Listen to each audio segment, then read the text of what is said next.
빌립보서 1장 19절에서 26절 318페이지 한 절씩 교독하도록 하겠습니다.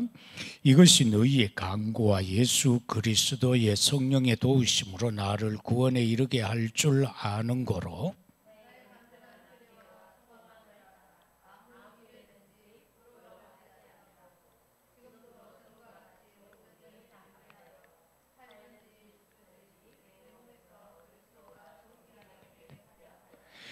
이는 내게 사는 것이 그리스도니 죽는 것도 유익함이라.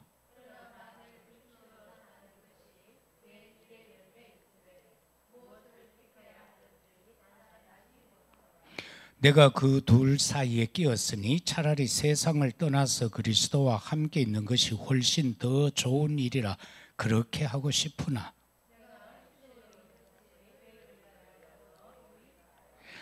내가 살 것과 너희 믿음의 진보와 기쁨을 위하여 너희 무리와 함께 거할 이것을 확실히 아노니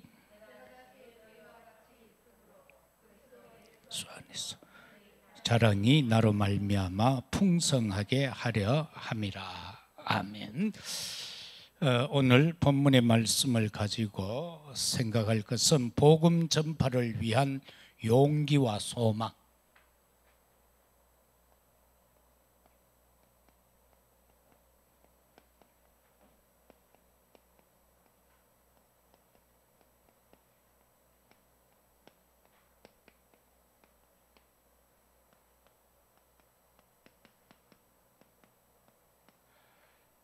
여기서 우리가 서론적으로 몇 가지를 살펴볼 것은 첫째는 지난 시간에 살핀 것은 바울을 비방하는 자들에 대한 바울의 반응이었습니다. 그러나 오늘은 바울을 염려하는 자들에 대한 반응.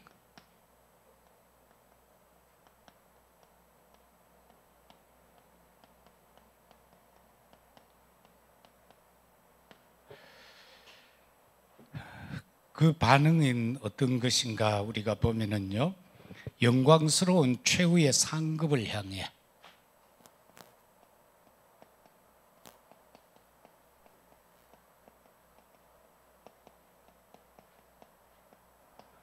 이건 어찌 보면은 순교를 말할 수 있는 겁니다. 그리고 성도에게 유익을 줄 선교 사역.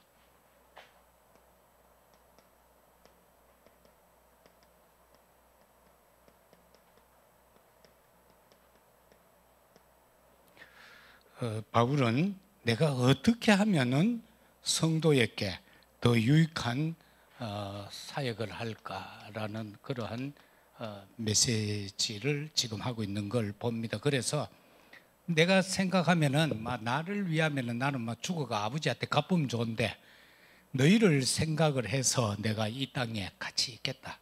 이제 그런 내용을 바울은 말하고 있습니다. 그리고 이것은요, 바울에게 있어서 마지막 기회입니다. 우리가 복음 전할 때에는 항상 마지막이다라는 생각을 갖고 전해야죠. 나 내일까지 산다가 아니고 나 오늘까지 산다. 그러면 이게 얼마나 긴박한 상황입니까? 누가 그런 얘기 안 합니까? 전도 안 하면 네 암 걸리가 죽는다. 그래서 며칠 안에 몇 명까지 전도해라. 그거 안 하면 암 걸리가 죽는다 하면 거의 다 한대요. 하나님이 극한다면은. 근데 하나님은 안 극하죠.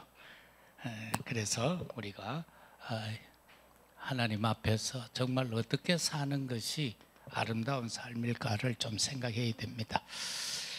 그래서 본론적으로 생각할 것은 요한복음 19장 이제 30절인데 이 말씀을 통해서 하나님께서는 사단의 권세를 꺾을 걸 약속하신 것이고 그리고 구원의 역사를 이룰 것을 말씀하신 내용이 되겠습니다.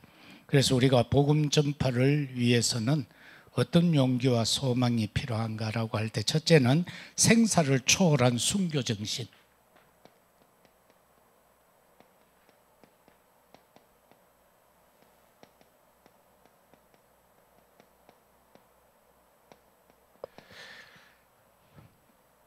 여기에서 이 필요한 게 뭐냐? 하늘의 힘이 필요하다. 세상 힘 가지고는 순교 뭐하죠? 하늘의 힘, 하나님이 주시는 힘, 그다고 보호자의 은혜가 아니면은 감당할 수 없습니다. 계속 얘기하지만 우리가 주기철 목사님 어떻게 그렇게 할 수 있겠어요? 하나님이 주시는 하나님의 하늘의 힘이 아니면은 그거 못합니다. 우리가 뭐 바느질하다 한번 실수해가 깍 찔려도 막 얼마나 아파요. 근데 우리가 어릴 때 여기에 뭐 놀다가 가시 하나 들어가면요, 바깥에서 놀다가 막 화달짝 뛰면서 집에 와가지고 막 엄마 보고 빼돌락 하잖아. 그 엄마 눈은 내보다 지금 더 침침한데 그거 내 밀고는 뽑아 돌락하면 바늘 가지고, 그 옛날 보면 그 참 무식한 짓인데, 이 머리카락 여기에 기름기 있고 얼마나 더럽습니까? 세균하고. 근데 그걸 바늘 빼가 여기다가 시식 문질러가 그래 빼거든. 그런 거 안 당해봤지? 난 그렇게 컸어. 그러고 막 우리가 콧김 씩씩 가지고 참 그 무슨 의미인지는 모르겠어요. 그래서 우리가 여기에서 생사를 초월한 순교 정신에 어떤 것이 있는가? 사도행전 7장 54절에서 60절에 나오는 스데반의 순교 현장 아닙니까? 이거요, 이거 초월했어요. 스데반은 복음 전한데 뭐 죽고 사는 거 이게 문제가 아니었어요. 그러면서 거기서 막 메시지를 하죠. 그러니까 거기에 있는 사람들이 막 대들잖아요. 그래서 그들이 막 너무 열받치니까 돌을 들고 쳐서 죽입니다. 그러나 그 자리에서 스데반은 하나님 저들을 용서해 달라고. 그럴 때 하나님은 하나님 보좌 우편에 주님이 서 계셔서 그를 맞이하는 장면을 우리가 봅니다. 그런가 하면은 다니엘서 3장 1절에서 20절까지 30절까지 내용을 일부 때도 말씀을 드렸던 그런 내용이죠. 느부갓네살 왕의 금신상을 도로 평지에 세워놓고 절하러 할 때에 그것을 거부하는 장면, 그 세 청년이 그 믿음을 우리가 보죠. 그 뭐 생사를 초월한 거예요. 뭐 죽어도 좋다는 거 아닙니까? 하나님이 안 살려줘도 우리는 우상 숭배 못한다. 타협을 하지 않죠. 복음과 세상 것을 가지고 우상을 놓고 타협하지 않는 모습을 저와 여러분들은 보게 됩니다. 그런가 하면은 에스더 4장 1절에서 17절, 모르드게가 히브리인들을 모르드게에게 소식이 오죠. 하만이 히브리 민족을 다 죽이려고 지금 계획 짜놓은 것, 그것을 알고는 에스더를 찾아가죠. 전에는 어떠했습니까? 에스더 보고 네가 히브리인인 것을 남한테 말하지 마라. 그러나 이제는 네가 드러낼 때가 되었다. 이것을 왕에게 가서 고하라라고 합니다. 그러나 그 당시에 그 법은 황제가 부르지 않는데 비라 할지라도 그냥 개인적으로 드나들 수 없는 그런 법령이 있습니다. 그래서 내가 3일 동안 시녀들과 금식기도 할 테니까 이 수산성에 있는 모든 동족들에게 전달해서 같이 기도하자. 그 이후에 내가 죽으면 죽으리라.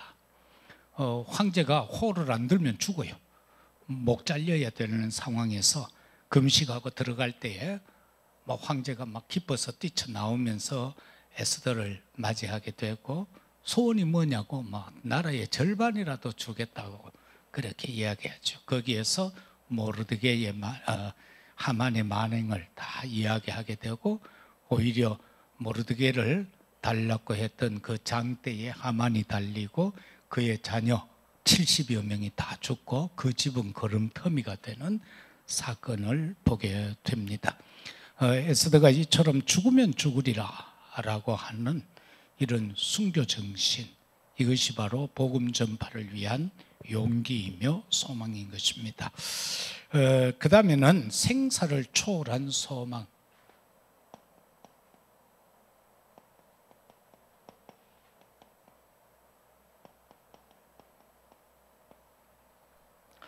이것은 20절에서 나의 간절한 기대와 소망을 따라 아무 일에든지 부끄러워하지 아니하고 지금도 전과 같이 온전히 담대하여 살든지 죽든지 내 몸에서 그리스도가 존귀하게 되게 하려 한다.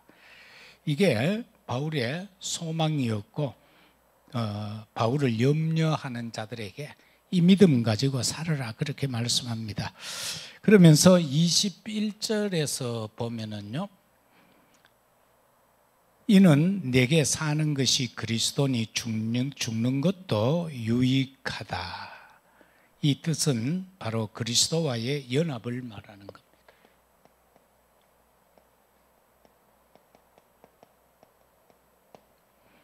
이 그리스도와 연합, 내게 사는 것 그리스도다. 그래서 내가 죽는 것도 유익하다. 그래서 초대교회나 어느 나라의 복음이 전하여지던 그때 초기마다 보면은요, 복음을 받은 선각자들은 이 죽는 걸 두려워하지 않았어요.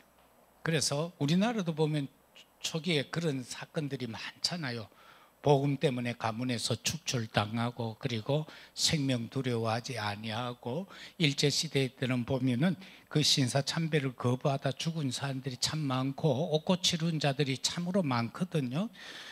그래서 이런 것들이 우리에게 참 믿음의 귀감이 되어야지, 그게 또 잘못되어져서 남을 정죄하는 것이 되면 안 됩니다.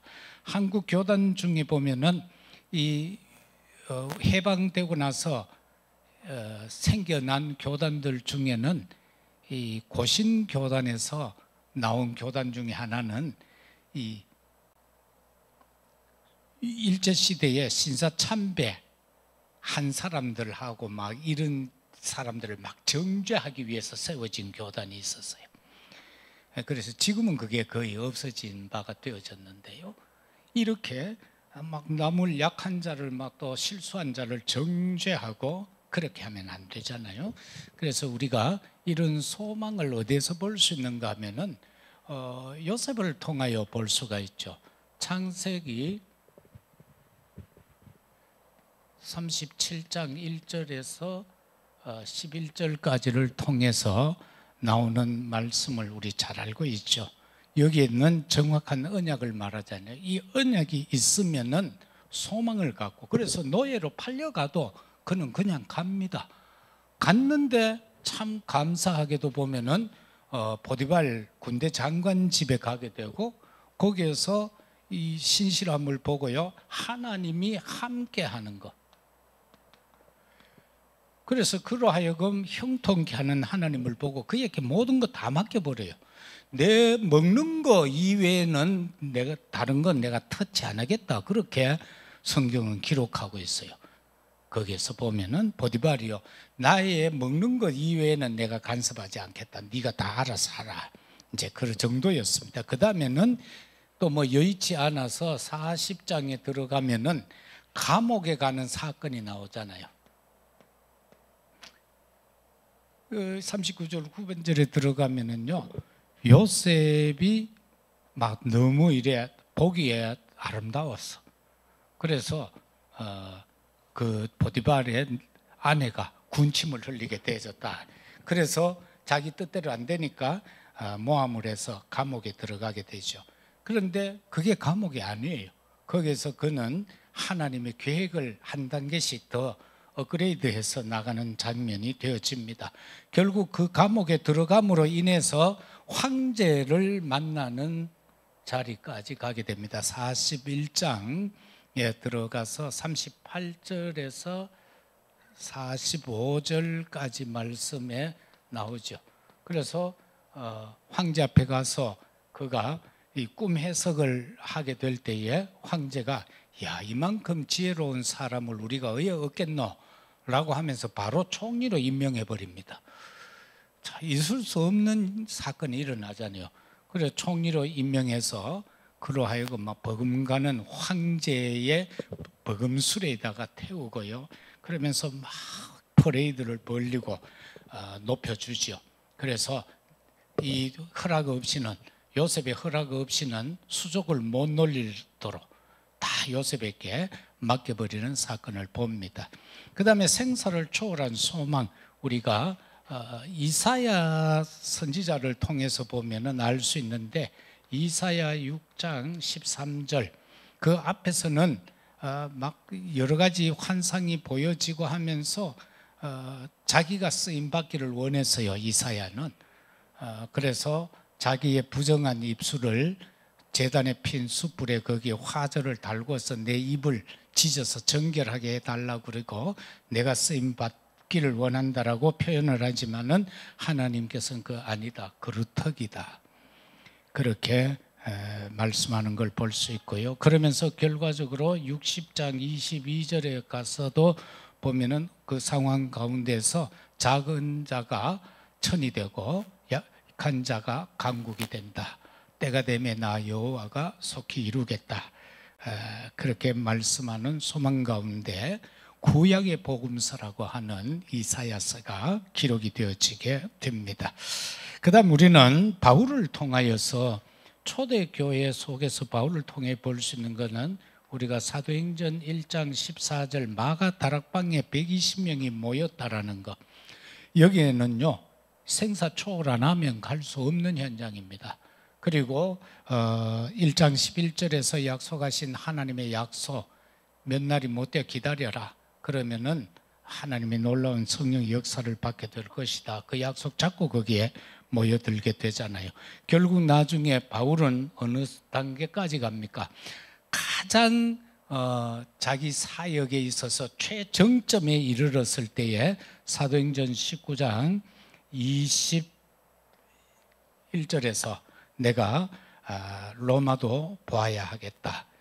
그 다음에 23장 11절에서는 예루살렘에서 증거한 것처럼 로마에서 증거해야 된다. 27장 24절에서는 풍랑 가운데서 하나님의 사자를 통하여 메시지를 받고 거기에 있는 사람들을 안심시키고 나는 가이사 앞에 서야 한다.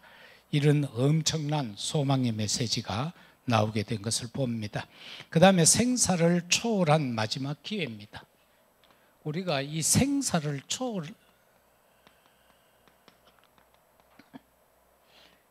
이게 되어질 때에 내게 주어진 시간이 마지막 기회라는 것을 우리가 깨달을 수 있습니다. 내가 누군가를 만나면은 그거를 마지막이라고 생각해야 됩니다. 뭐 내일도 있고 훗날도 있고 뭐 내년도 있고 이래 생각되면 우리는 적극적으로 복음을 전할 수가 없습니다. 그래서 이 사람 만나는 것이 오늘 내게는 마지막이다. 내게 마지막으로 주어진 시간이다. 그렇게 되어질 때 우리는 간절한 마음으로 복음을 전할 수 있게 됩니다. 이게 24절에서 26절까지 내용인데요. 여기에 부합한 내용들이 뭐냐라고 하면은 우리는 빌립 집사가 사마리아 성에 복음 전한 것을 가지고 이 마지막 기회에 대한 내용을 볼 수 있습니다. 사도행전 8장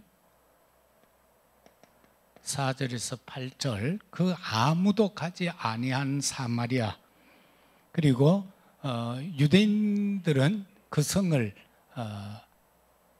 혼혈의 성으로 봤기 때문에 아무도 가려 하지 않았죠. 그 성을 빙 둘러서 가고 막 그런 상황인데, 이 사마리아에 대하여서 빌립이 성령 안수를 받고 성령 충만한 이후에 이 현장을 놓고 들어가게 됩니다.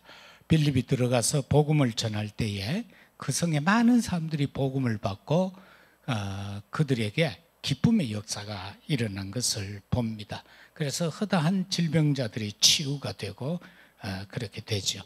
이렇게 여기에서 헌신되어진 빌립이 여기에서 사역하고 있을 때에 또 한편에서는 예루살렘에 와서 예배드리고 돌아가는 에티오피아 국고 맡은 내시가 이제 두루마리 한 권을 구했는데 그게 이사야서 50장의 내용이에요.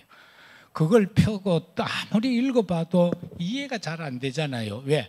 그 이사야 53장을 장차 오실 메시아 예수 그리스도에 대한 내용인데 그걸 그 당시에 그거를 읽으니까 이해가 될 수가 없잖아요. 그래서 고민이 되어졌겠죠. 하나님 이게 뭡니까 라고 할 때에 이 복음 전하는 빌립에게 성령이 임해서 호련히 그 마차 옆으로 이끌려졌다. 성경은 그렇게 이야기하죠. 그게 하나님의 역사 아닙니까? 그 거리가 멀터인데 빌립이 막 달려가면은 그 따라잡을 수 없는 상황이죠. 그런데 성령의 역사에서 호련히 지금 고민 중 빠져 있는 갈급한 심령 옆으로 하나님이 역사에서 옮기게 됩니다. 그래서 뭘 하느냐? 내 이걸 읽는다.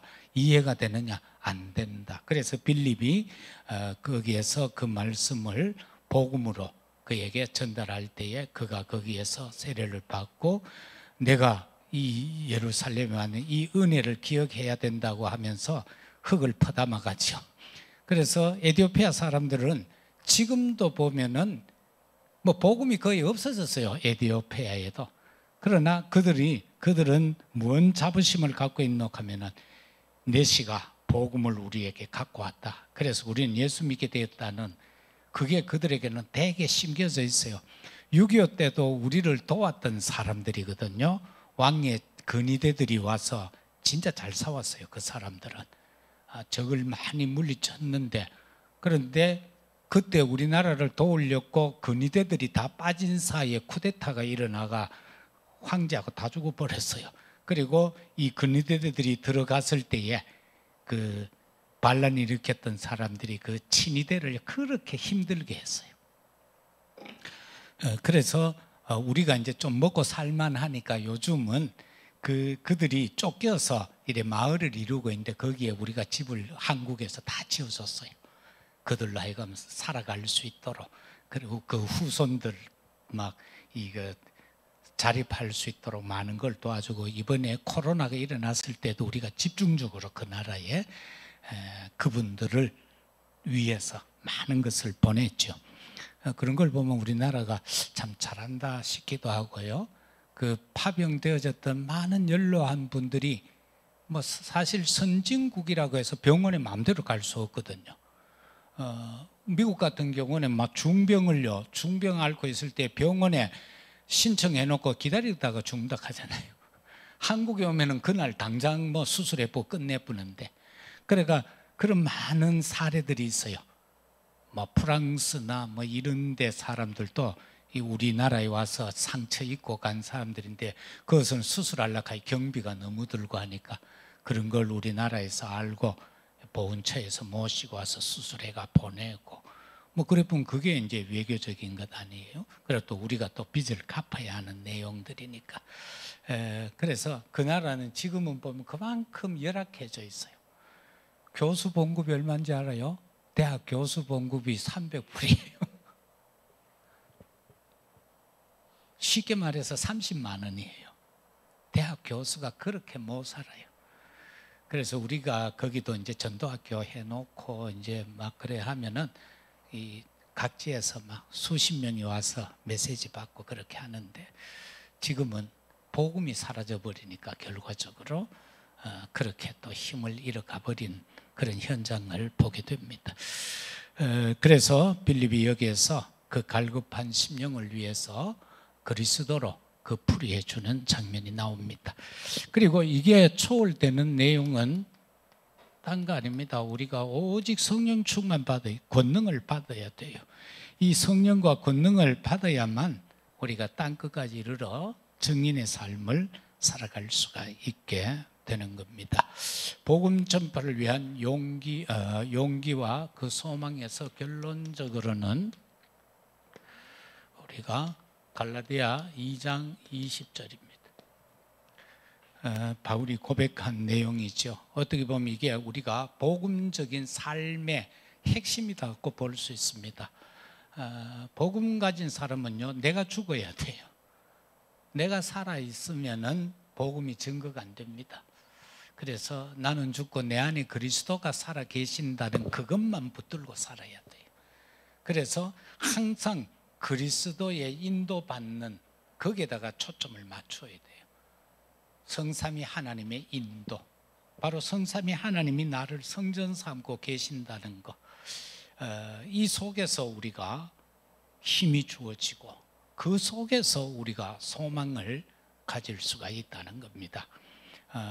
우리가 쉽게 흘려버릴 수 있는 내용인데, 바울은요, 나를 위해서 내가 하늘나라에 가고 싶다. 이 세상 진짜 막 신경 쓰인다. 내 아버지한테 가고 싶다. 그러나 너희를 볼 때는 내가 여기에 있어야 되겠다. 그게 바울이 지금 자신을 염려하는 자들에 대한 반응입니다. 우리도 그렇잖아요. 뭐 좀 힘들고 하면 천국 빨리 가보면 좋겠다. 천국 가면 좋죠. 근심 걱정 염려가 없으니까. 아픈 것도 없고. 나도 요 무릎 좀 아파 보니까요, 지난주에는 진짜 아파가 내가 걸음을 잘 못 걸었거든. 자꾸 이래 주저앉아 가지고 서가 있으면 요 막 아프고 해. 근데 병원에 가니까 사진 찍으니까 오세요. 참 기술이 좋더라고. 뭐 한 서너 번만 하면 되겠습니다 하면서 많이 딸갔네요.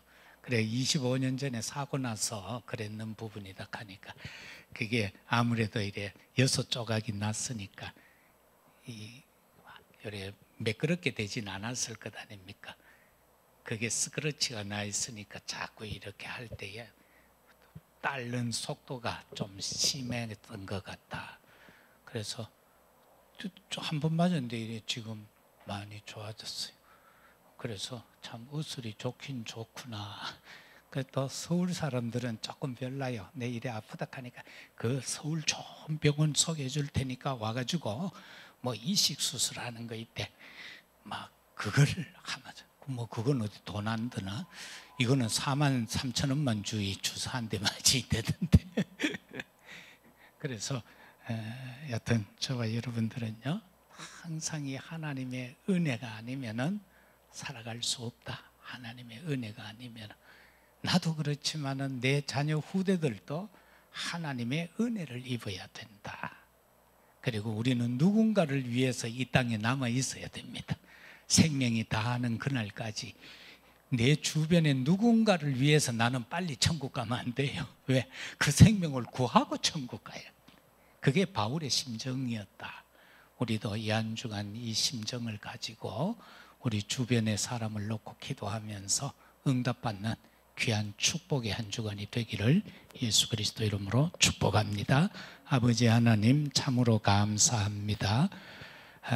바울이 자신을 염려하는 자들을 대한 반응을 나타냈습니다.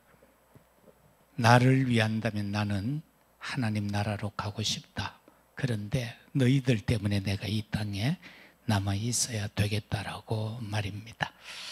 우리에게도 오늘 생사를 초월한 순교 정신을 허락하옵시고, 생사를 초월한 소망을 간직하게 하시고, 생사를 초월한 마지막 귀임을 알고 오직 복음 전하는 일에 우리의 마음과 정성과 뜻을 다할 수 있게 하옵소서. 주 예수 그리스도 이름으로 기도드리옵나이다.